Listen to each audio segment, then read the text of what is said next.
अशा पद्धतीने बटाट्याची रस्सा भाजी करून बघा.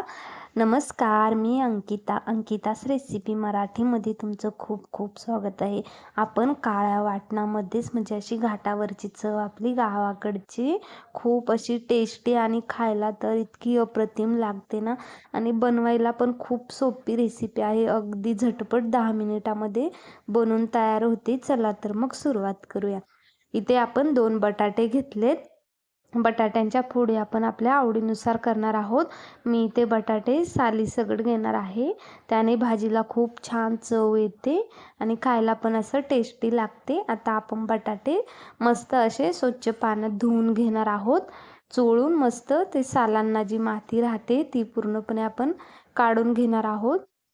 एकदम मस्त असे धुवून घ्यायचे. आता आपण कालवण बनवण्यासाठी लागणारे साहित्य: 2 आपण कांदे भाजून घेतलेत, खोबरा पण भाजून घेतलाय सुक्का, कोथिंबीर, हिरवी मिरची, लसूण, टोमॅटो मिक्सरला मस्त असं वाटण बारीक करून घ्यायचे.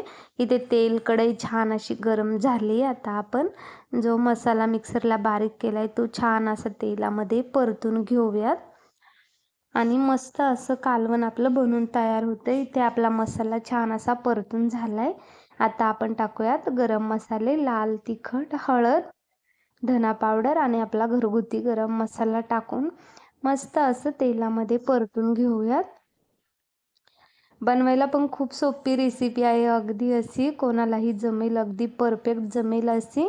मसाले पण इथे मस्त असे आपले परतून झालेत. आता आपण त्यामध्ये टाकणार आहोत कापलेले बटाटे आणि छान असं मसाल्यामध्ये आपण मिक्स करून घेऊयात. एकदम अशी आपली छान रस्सा भाजी बनवून तयार होते काळ्या वाटणामध्ये. आता मिक्स करून झाले आपले. आता आपण त्यामध्ये टाकूयात पाणी. पाणी आपल्या अंदाजे आपल्या क्वांटिटीवर टाकायचे. आता पाणी टाकून आपण छान असं मस्त ढवळून घेऊयात आणि अशी गदागदा उकळी येऊ देऊयात, म्हणजे आपलं कालवण असं झटपट शिजलं जाईल. आता टाकूयात आपण चवीनुसार मीठ.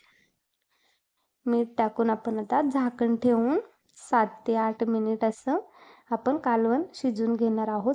इथे आपलं बटाट्याचं कालवण असं बनवून तयार आहे. तुम्ही पण नक्की ट्राय करा आणि आवडलं असेल तर लाईक करा, शेअर करा, सबस्क्राईब करा. धन्यवाद.